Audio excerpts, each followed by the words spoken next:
tenemos a Salomón. Asaf, o los hijos de Asaf también, o la descendencia de Asaf, la familia de Asaf. ¿Sí? Después tenemos a los hijos de Coré. Ya dijimos los hijos de Coré. Hace media hora. Sí, ya acabó la clase, ya estamos con Apocalipsis. Después de los que más escriben son David, los de Coré, los de Asaf. Luego tenemos a Salomón, sí, y luego tenemos a Moisés. Después hay dos que no conocemos, los desconocidos, que también tienen uno y uno. Y después tenemos, ¿cuántos dijimos? Anónimos. El resto. 70 y, a ver si lo apuntaron. 48 salmos anónimos. Sí, 48 salmos anónimos. El periodo de escritura de salmos abarca aproximadamente Desde Moisés hasta después de la cautividad. desde Moisés hasta después de la cautividad babilónica. ¿Sí? 900 años. 900 años. 900 años de historia, ¿sí?, del pueblo de Israel escrita en salmos, en cánticos. El primer salmo que se escribió no es el Salmo 1, ¿sí? El primer salmo que se escribió es el Salmo Desde el de Moisés, 90, que es el Salmo de Moisés, ¿sí? Y bueno, no tenemos ahí un registro de cuál es el último salmo que se escribe, pero sí podemos saber que los últimos salmos que se escriben son después, ¿sí?, del exilio, los exílicos, después de la cautividad babilónica, ¿sí? Una duda. ¿Cómo es que los organizan entonces? Si el uno es de Moisés, porque veo que no vienen por grupos, ¿no? No vienen por grupos, no vienen por grupos. Ahorita vemos la cuestión del orden. Okay. Están ordenados por cuestiones de autor, ¿sí?, en algunos puntos, pero no todos. Otros son por temas, ¿sí?, y otros es por libre albedrío. Okay. O sea, no hay una estructura de salmos. Como Dios desea. Como Dios quiso que se acomodara. Sí. Sí, no hay una estructura, Sí. ¿sí? Porque tampoco son salmos de exaltación. Por ejemplo, tenemos los cánticos graduales. Esos están todos en orden. Sí. Los cánticos graduales sí están en orden, ¿sí? ¿Qué era un cántico gradual? Era uno de los tipos de salmos. Sí, salmo de cántico gradual. ¿Qué significaba que era de cántico gradual? De que iban subiendo de tono. Pues los que saben de música saben a lo que se refiere cuando va subiendo de tono, y la música se mueve por grados, ¿sí? Entonces tú dices, si empiezas en do, segundo grado re, tercer grado mi, ¿sí? ¿A eso se refiere como cántico gradual? No se refiere a que, porque estamos hablando de cantos, Sí. estamos hablando de música, ¿sí? Aquí una característica de los salmistas o de los levitas es que sabían música, a tal grado que inventaban instrumentos, ¿no? Sí. Muchos instrumentos fueron creados en ese tiempo. Pero salmo o cántico gradual no se refiere a que se movía de grado tonal, se refiere a que en el templo de Salomón había escaleras, gradas, ¿sí? Y entonces los que lo iban cantando se paraban en la primera grada y lo entonaban. ¿Sí? Se subían a la segunda grada y lo volvían a entonar. Se subían a la tercera grada y lo volvían a entonar en un simbolismo como de exaltación, de que iba subiendo de nivel de exaltación. Y eso se refiere a los cánticos graduales. Ahora, los cánticos graduales solamente se dieron en el tiempo de Salomón. Sí, y hay cánticos graduales de David y hay cánticos graduales de Moisés. Como un cántico gradual de David para Salomón en el tiempo de Salomón, si Santa Alianza eran cánticos que había escrito David en su tiempo, pero se quedaron como cánticos graduales en el tiempo de Salomón. ¿Sí? En el tiempo de Moisés hubo salmistas. Sí. Puede ser. Había levitas, ¿no? No, había levitas, pero recuerden, tenemos que tener bien claro esto. Un levita, contrario a lo que ahora se enseña, un levita no era un músico. El día de hoy se les considera levitas a los músicos, no son levitas. A veces están tan fumados que levitan ellos solos, ¿no? Pero no son levitas. Los músicos de ese tiempo no son levitas. Es un mal nombre decirles levitas, porque levita es exclusivamente el que viene de la familia de Leví. ¿Cuál era la función de estos personajes?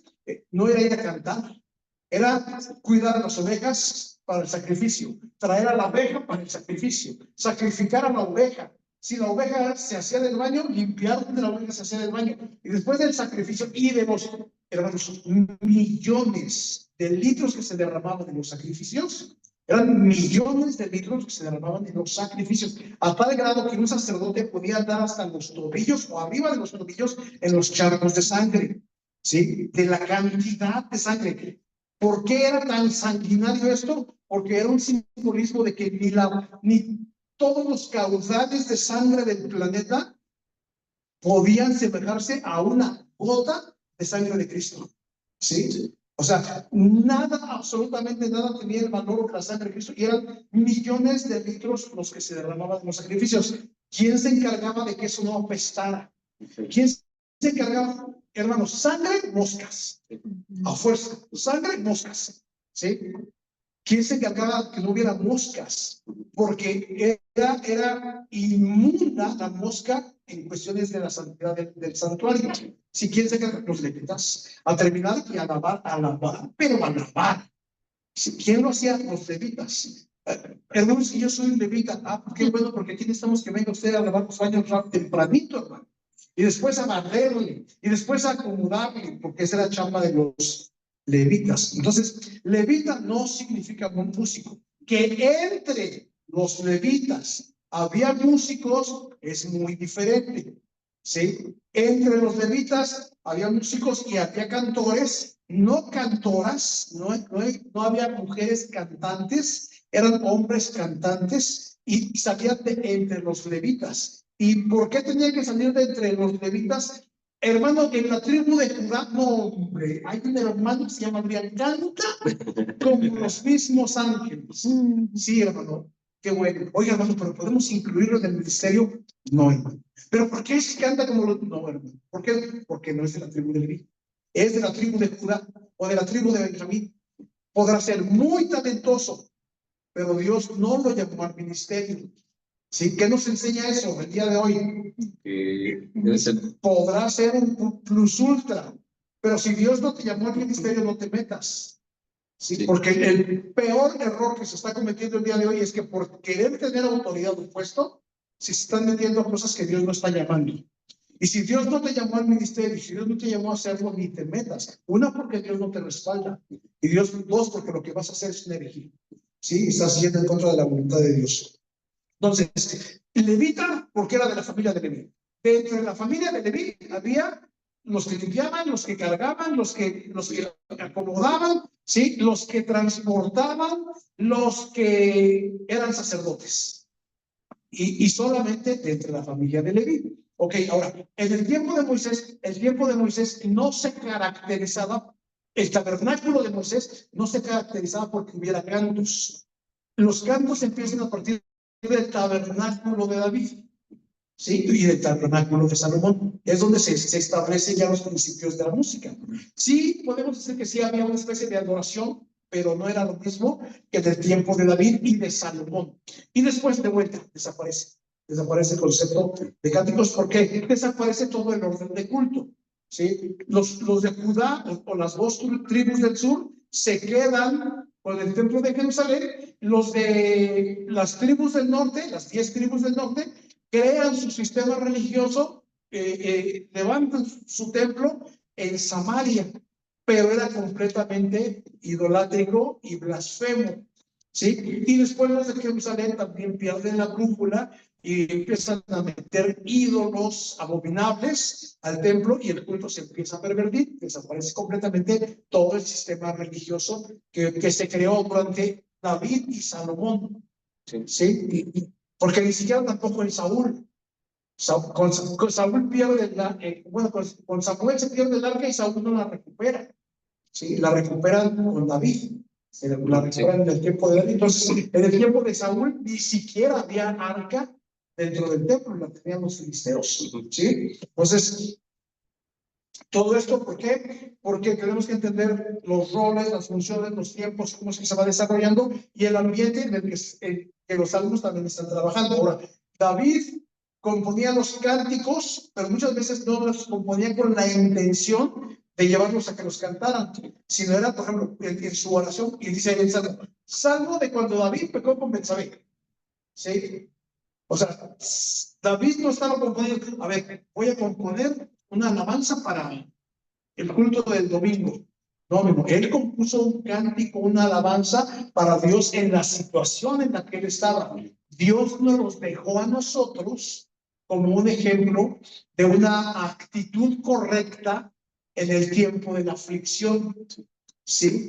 ¿Qué es lo que tenemos que hacer en el tiempo de la aflicción? No, cante, gócese, escríbale al Señor, confiese al Señor, crea en el Señor, ¿sí? Cambie su actitud, ¿sí?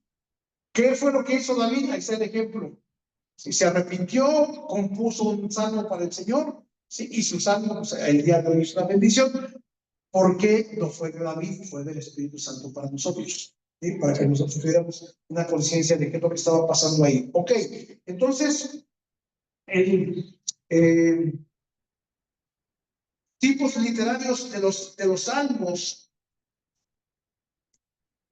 Los tipos literarios que tenemos en los salmos. No sé si darles los números, porque son muchos. ¿Quieren con números?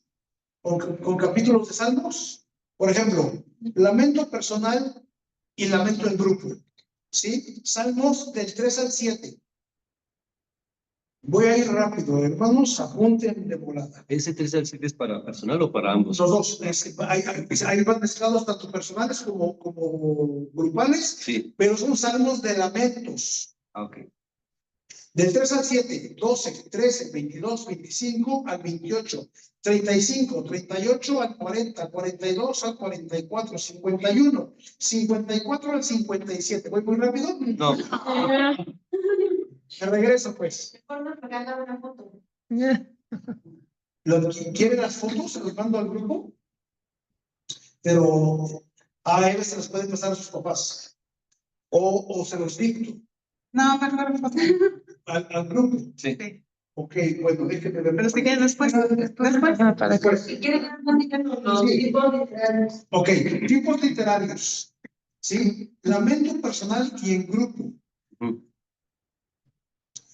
Uno de estos, de los clásicos, cuando están en Babilonia, sí, cuando estábamos en Babilonia nos pedían que nos gozáramos y que les cantáramos nuestras canciones que cantábamos como cuando estábamos en Jerusalén, que es el famoso canto de Ríos de Babilonia que grabó Boniem hace 40 años, en los 74, 75 más o menos. ¿Sí? ¿Sí saben de lo que estoy hablando? ¿Alguien sabe de lo que estoy hablando? Boniem, ¿sí? Grupo americano de negros, muy buen grupo, grabado esta canción de Ríos de Babilonia, y es así, tal cual, es el Salmo 126, si no me equivoco. ¿Sí? Entonces, acción de gracias. ¿Sí? Salmos de acción de gracias.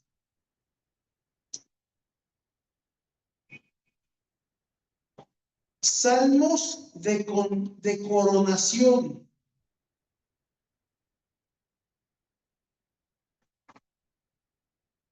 Salmos de peregrinaje.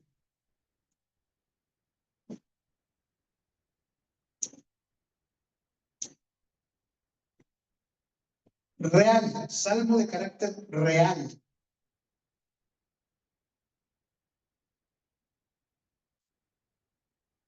Salmos de sabiduría. Y entre estos salmos está el Salmo 119, que quiero que vayamos ahí todos juntos, por favor. Aquí vamos a hacer un paréntesis en lo que estamos viendo y quiero que vayamos todos al Salmo 119. Porque lo vamos a leer todos completos y nadie se va de aquí si no me lo repite de memoria. Aunque no tome el día de hoy, no importa. Sí.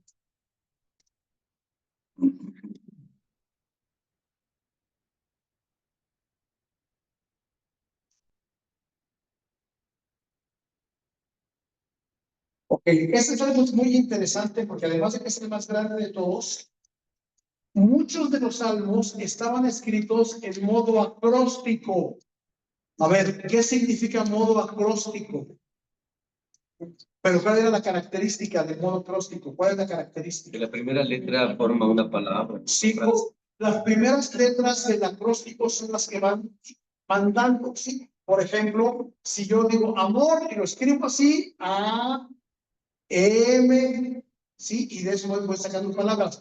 Ok, el Salmo 119, aquí fíjense cómo digo, el Salmo, no me dirijo al libro, me dirijo al Salmo, al capítulo. El Salmo 119 es un salmo que se escribió con puros acrósticos del abecedario hebreo. Por ejemplo, ¿qué tenemos ahí en el Salmo 119 como pericopa, como subtítulo? Excelencia de la ley de Dios. Y luego, Aleph. ¿Sí que es?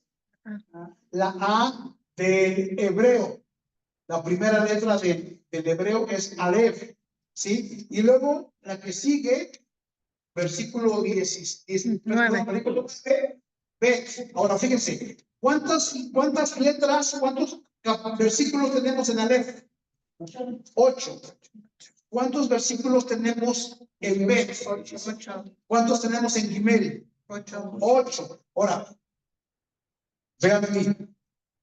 ¿Cuántas letras tiene el abecedario hebreo? 22. 8 por 22. Rápido las matemáticas. 176. 176. Voy a hacer la última parte del capítulo, del versículo. ¿Cuántos versículos hay? 177. 176 versículos. 8 por cada sección acróstica. ¿Sí? Eso significa, en español, hermanos, en español no se puede. En la traducción cambió, completamente cambió. Y recibió otra orden de letras. Si yo lo leo en hebreo, versículo 1, la primera letra de ese versículo es A. Versículo 2, la primera letra de ese versículo es A. Versículo 3, la primera letra de ese versículo es A.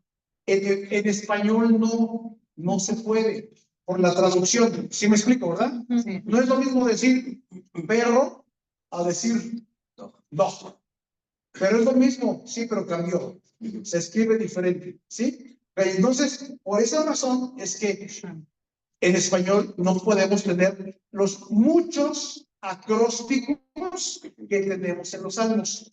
La forma acróstica de escribir salmos es una forma muy hebrea. Sí, los hebreos escribían mucho su poesía en acrósticos. Ellos no eran de la misma métrica que nosotros. Ellos no usaban el verso y la prosa. Ellos usaban la repetición. ¿Sí? ¿Por qué te abates, oh alma mía, y te turbas dentro de mí? Y después lo repite. Y repite las primeras palabras, mete una idea central y repite las segundas palabras y después vuelve a repetir su idea central. Y esa es la forma en la que los hebreos escriben su poesía. La poesía hebrea no se escribe en el orden ni en la tonalidad que escribimos nosotros. Oh, ángel mío, cara de sapo, ¿no? Así no toda la inspiración, ¿sí? O sea, es diferente. No usan el verso, no usan la prosa y no usan la rima. ¿Sí? Es completamente diferente a nosotros. Son culturas diferentes. Si tú, por ejemplo, lees los grandes poemas de Salomón en Cantares, que son exageradamente románticos, hermano, usted se va a ir al cielo. ¿Ya vieron? ¿Qué ejemplo les da la hermana? Muchas gracias. Sí, me hacía mucha falta.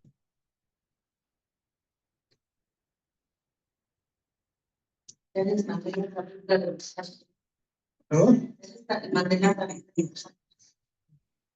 Ok. Si ustedes leen las grandes poesías románticas, muy románticas de Salomón en el libro de Cantares, tus dientes son como ovejas, tus cabellos como manada de ovejas trasquiladas, tu cuello como la torre de marfil de allá de la Catedral Metropolitana. Sí, o sea, esa es la poesía de Salomón. Tú dirías, o sea, viene tu novio y te dice, ¿tienes ojos de caverna profunda? y tienes dientes de manada de becerros trasquilados, y tienes nariz de alcornoqueado. ¿Sí me explico? O sea, tú dices, eso no es poesía. Qué cosa tan rara, qué cosa tan loca. A mí dime, ¿no es verdad, ángel de amor, que de esta apartada orilla de una orilla y se respira? Eso es poesía, ¿sí? Para nosotros. Ellos dirían, qué ridículo, o sea, no tiene razón de ser, ¿sí? Es cuestiones de cultura. Entonces, para nosotros, ¿sí? Si leemos la poesía hebrea, no tiene sentido en función del conocimiento o de la influencia que tenemos nosotros de la poesía occidental, ¿sí? Entonces, el Salmo 111 es muy importante por el orden, ¿sí? Además de que de sus 176 capítulos que dijimos, ¿sí? Solamente 2 capítulos no tienen la característica de los otros 174 capítulos. ¿De qué hablan los otros 174 capítulos? De la palabra de Dios. De la palabra de Dios en muchísimos sinónimos, ley, mandamientos, estatutos, todo. Por ejemplo, vamos a leer al azar algunos versículos del 119, ¿sí? El 5, ojalá fuesen ordenados mis caminos para guardar tus estatutos, ¿sí? 59, consideré mis caminos y volví mis pies a tus testimonios. ¿Sí entendemos? Todo es de palabra, estatutos, ¿sí? 65, bien has hecho con tu siervo, oh Jehová, conforme a tu palabra. Sí, 68, bueno eres tú y bienhechor, enséñame tus estatutos. 95, los impíos me han aguardado para destruirme, mas yo consideraré tus testimonios. 135, haz que tu rostro resplandezca sobre tu siervo y enséñame tus estatutos. Sí, etcétera, etcétera. 144, justicia eterna son tus testimonios, dame entendimiento y viviré. 161, príncipes me han perseguido sin causa, pero mi corazón tuvo temor de tus palabras. Así, versículo que usted agarre solamente 2, ¿no? Sí, de los 176, todos hablan acerca de la ley de Dios. Sí, ok, entonces, este salmo está dentro del grupo de los salmos de sabiduría. Y por último, dejé hasta el último los más emocionantes, ¿sí? Salmos imprecatorios, ¿sí? Imprecatorios. Señor, túmbale los dientes. Así dice, ¿sí? Señor, destruye a mis enemigos. ¿Sí? ¿Qué es un salmo imprecatorio? Es una oración, una petición contraria a una bendición. ¿Sí? No estoy pidiendo su bien, estoy pidiendo su mal. Ahora, hermanos, petición. A partir del Nuevo Testamento, la oración imprecatoria desaparece de la Biblia. ¿Sí? Porque en el Nuevo Testamento la oración es por gracia. ¿Sí? ¿Por qué? Porque el Señor dice, con la misma vara que mides, con esa serás medida. Tú dices, Señor, por favor, mira aquí a mis enemigos, túmbale los dientes. ¿Qué es lo que va a hacer Dios? Te los va a tumbar a ti primero. ¿Sí? Porque tú estás pidiendo para ellos algo que es malo, pero como estás midiendo con la misma vara que se te va a medir a ti, cuando tú peques, Dios no va a tener misericordia de ti, porque tú estás pidiendo para el otro que no haya misericordia. Entonces, cuando nosotros pecamos, lo que estamos solicitando es misericordia. De la misma forma, cuando otro te ofende, tú debes dispensar misericordia. ¿Sí?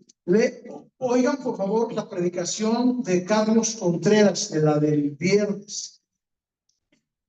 Qué cosa tan tremenda y tan impresionante el estudio acerca de la compasión, la misericordia. Hermanos, estamos en pañales, estamos muy lejos.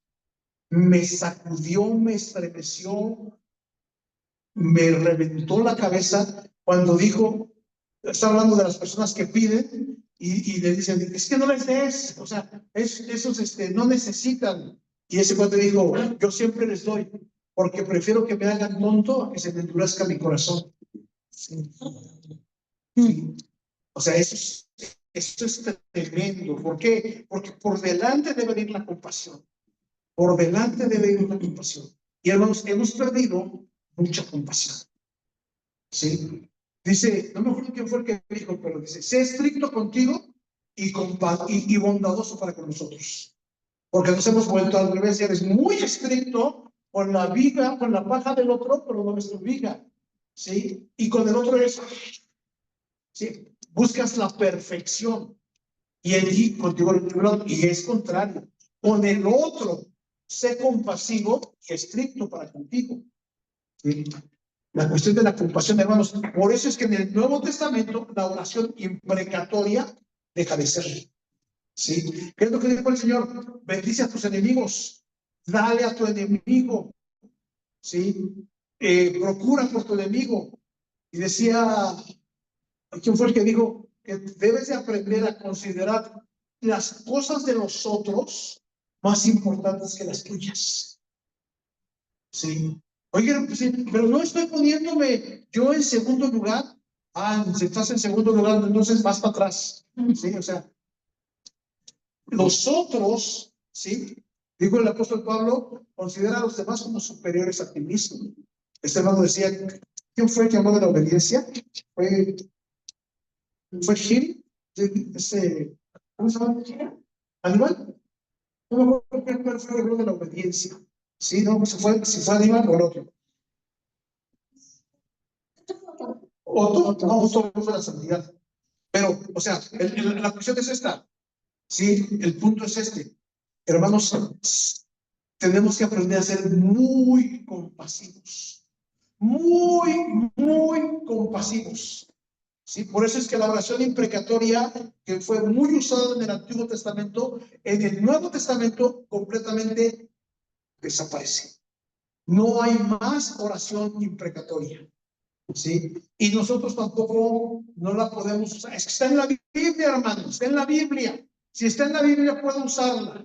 No. Si está en la Biblia, no puedo usarla. Porque no, si tú usas esa, nosotros vamos a usar la de Judas, fue y se arcó. Sí, hasta lo mismo. Sí, entonces, no, o sea, no, tenemos que entender, no todo lo que está en la Biblia se aplica como está en la Biblia. Tenemos que aprender el arte de la interpretación. ¿Cómo podemos acoplarlo a nuestros tiempos y a nuestra forma de vida? No estoy diciendo que la Biblia cambia. No, lo que estoy diciendo es que nosotros tenemos que aprender a interpretar. No estoy diciendo que las culturas cambian, que la Biblia se adapta a las culturas. La Biblia no se adapta a la cultura. Sí, la Biblia no se adapta a la cultura. ¿Sí? Ok, entonces, ¿cómo es que interpretamos esto? Conforme a la voluntad de Dios, al tiempo en el que Dios se está moviendo. Ok, entonces, hasta aquí, dudas, preguntas, comentarios. ¿No? ¿Vamos bien? ¿Todo bien? ¿Sí?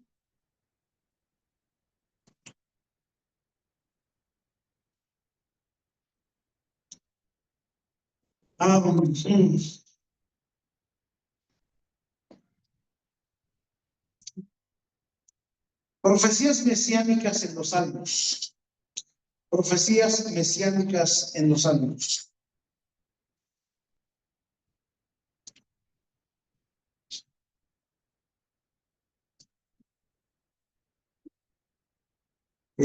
Hace 8 días les dije que si no tuviéramos el resto de los otros 65 libros, si nada más tuviéramos el libro de Salmos, más que suficiente para conocer la revelación entera.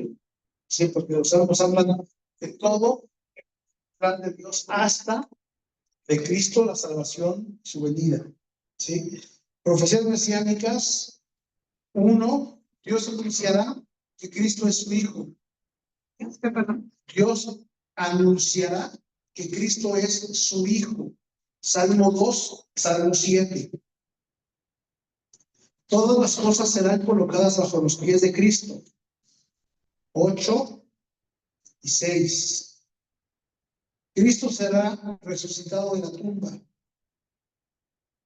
16. Les estoy diciendo 2 y 7, no es 2, 7, 8, 6. Si no son dos salmos, están en el capítulo y versículo. ¿Este fue el 3? 2, 7, 8, 6. Cristo será resucitado de la tumba. 16:10. ¿Sí? ¿Ya me entendieron? Sí. ¿Por qué? ¿No? Sí, ya. Sí. Pero de Diana. No, yo estoy bien perdida. Tiene conflictos. ¿El 2 es todas las cosas? No, el 2, el número 1. Ajá. Dios anunciará que Cristo es su Hijo. Salmo 2, versículo 7. Sí. Sí, número 2. Todas las cosas serán colocadas bajo los pies de Cristo. Salmo 8, versículo 6. Cristo será resucitado de la tumba. 16:10.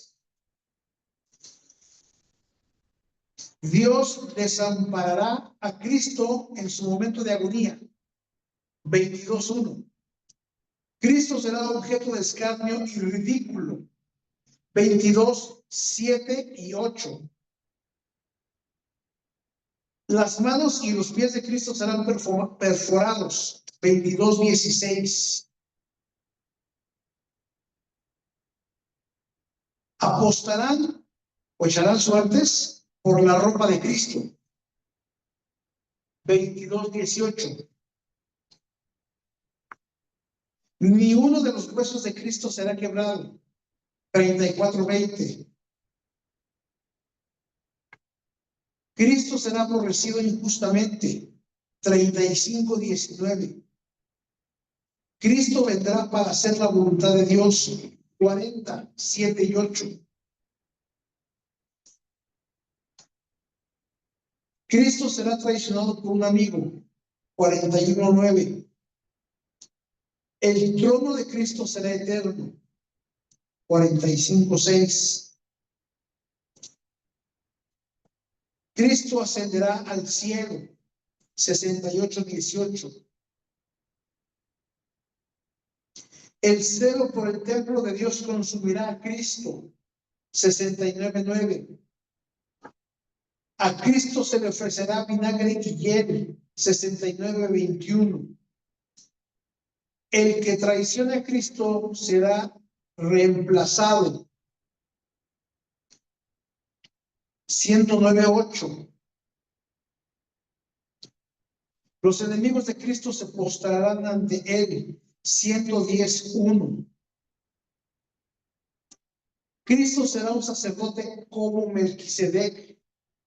110:4.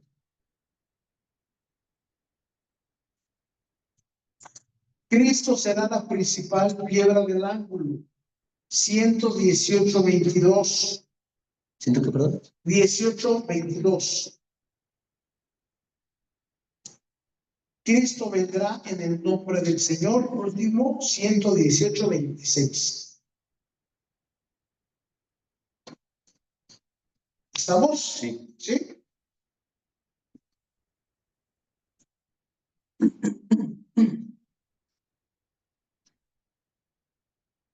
Ok. Ahora, Cristo en Salmos. Cristo en el libro de Salmos. ¿Alguien nos lo mensaje por lo que dice? Sí. Porque acaba de dictar. ¿Perdón? Porque acaba de dictar y yo no la ¿No lo alcanzaste a escribir? Nadie lo alcanzó a escribir. Sí. Ya lo grabé. No, sí. Ya lo tengo que grabar aquí en la... Sí. Sí. Sí, me imagino. Órale. El secreto. Falta que entiendas. Asignado como secretario. Lo sacaste del ayón. Ok, entonces también Sandy lo manda ahí el de tipos de salmos. ¿También sí? ¿Ya? Sí, fue la anterior. Sí, aquí están tipos de salmos y luego profecías. Muy bien, entonces ya está la información ahí. Ya no, los que quedamos de que se iba a mandar, ya está ahí. ¿Sí? Pero ¿cómo no alcanzaron a escribir? Pues, No, quería la lista o... Yo sí. pues, me estaban fallando. No, pero Ok, entonces voy a estar empezando a dictar más rápido para que se vayan ejercitando la velocidad. sí, claro. La velocidad, ¿sí? O si no, van a tener que tomar cursos de taquigrafía, como las secretarias de antes. Sí, para que... Mejor haga una presentación. Una presentación no es mala idea. Sí, una presentación sería buena idea. Sacarle foto a la presentación. Ok, entonces, Cristo en Salmos. Sí, entendamos algo. Todos los libros, toda la Biblia, apuntan hacia Cristo. ¿Sí? Toda la Biblia, absolutamente toda la Biblia, el final de toda enseñanza es Cristo. El final de toda revelación es Cristo. ¿Sí? Ahora, la Biblia, hermanos, es teocéntrica, no es cristocéntrica, es teocéntrica. ¿Sí? Dios se está revelando a través de las Sagradas Escrituras. Y el objetivo principal de las Sagradas Escrituras es conocer a Dios para glorificar a Dios por lo que Él es. ¿Sí? Pero toda la Biblia apunta hacia Cristo. Todo el Antiguo Testamento, rituales, fiestas, días solemnes, ofrendas, colores, personas, apuntan hacia Cristo. ¿Sí? El libro de los Salmos, pues como podemos ver, tiene muchísimos aspectos en los cuales apunta a Cristo de una forma cristocéntrica, ¿sí? Y de una forma cristotélica. Los versículos que acabamos de ver son cristocéntricos en cuanto al Mesías, en cuanto al carácter mesiánico, ¿sí? Son cristocéntricos, pero hay muchos libros, hay muchas cosas que no son cristocéntricas, pero que literalmente están apuntando hacia Cristo y por eso podemos considerarlas como cristotélicas. Pero los 150 salmos son cristotélicos. ¿Sí? Todo apunta hacia Cristo. Ahora, ¿cómo encontramos a Cristo en las Escrituras? En el personaje de David, en Salmos, en el personaje de David, en los poemas de David, ¿sí? en la función de David, en los orden de los sacerdotes del ministerio sacerdotal levítico, en los cantos de salud, en las expresiones, en las poesías, en todo está Cristo. Yo creo que es uno de los libros en los que más fácil podemos encontrar a Cristo. ¿Sí? Y entonces, Cristo en Salmos, hermanos, sería muy difícil, muy exhaustivo, ¿sí? Tener que tratar de poner en orden y escribir. Tendríamos que hacer un libro, ¿sí? Para decir, de esta forma encontramos a Cristo en Salmos. Todos Salmos hablan de Cristo. De muchas formas, de diferentes formas, pero todos hablan de Cristo. ¿Sí? Si nos vamos al Salmo 119 y entendemos esto, fíjense, en el principio era El verbo. el logos, ¿sí? El logos, el verbo. Y el logos, el verbo, era Dios, y el logos, el verbo, estaba con Dios. Y después ahí en el 12 dice, y el logos se hizo carne. ¿Quién es el logos? Cristo. Cristo. ¿Qué es el logos? La palabra de Dios. La palabra de Dios se hizo carne.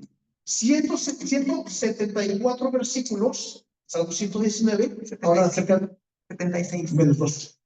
Menos 2. ¿Sí? 174 versículos hablan acerca del logos. ¿Sí? ¿Quién es el logos? Cristo. ¿Sí? Entonces, prácticamente el Salmo 119 es una exaltación directa a la persona de Cristo. Muéstrame tu ley. ¿Quién es la ley? Cristo. Y andaré en tus estatutos. Cristo. ¿Quién es el estatuto? Cristo. ¿Quieres andar correctamente? Anda en Cristo, en el estatuto. ¿Quieres vivir para agradar a Dios? Vive en Cristo. ¿Sí? Vive en la ley, vive en el mandamiento, vive en la palabra, vive en el estatuto. Todo es Cristo. ¿Sí? Entonces, por eso es que no podemos sacar a Cristo de Salmos. Si a mí me hablas de Salmos, me hablas de Cristo. ¿Sí? Pero no sé si los cantos son tan bonitos. Ya es que yo siento tan bonito. ¿Y quién te dijo que es para que sientas? ¿Sí? No es para que sientas. El libro de los Salmos no se dio para darte una canción romántica, poética, que te haga sentir en las nubes.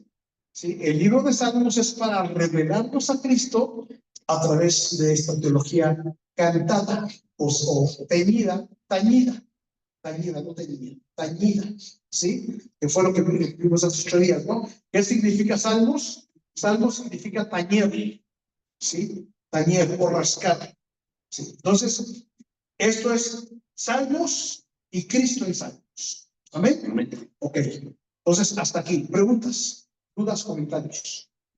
¿Cuáles son los dos versículos que no hablan de No los... Déjenme ver si los encuentro, porque no los tengo marcados en esta Biblia y se me olvidan, siempre se me olvidan. Pero no sé si es el 111, según yo?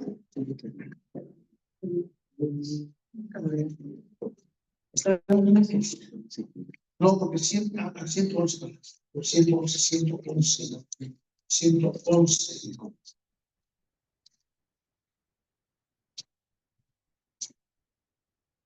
No, pues entonces dice, por heredad de tus testimonios.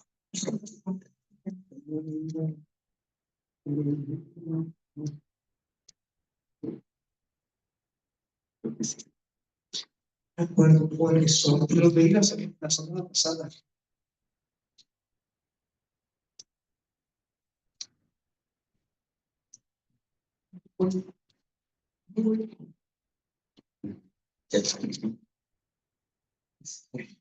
Si no me equivoco, los subrayé en ¿En your version? mi versión, a ver si los tengo aquí. Nada más acuérdenme. Proverbios 13, que es donde voy.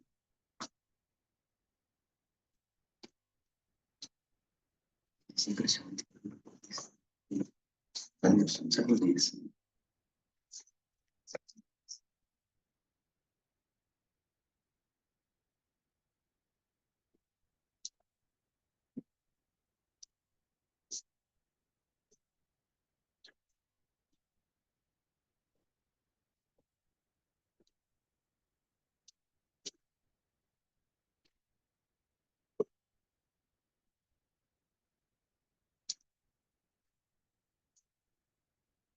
Ciento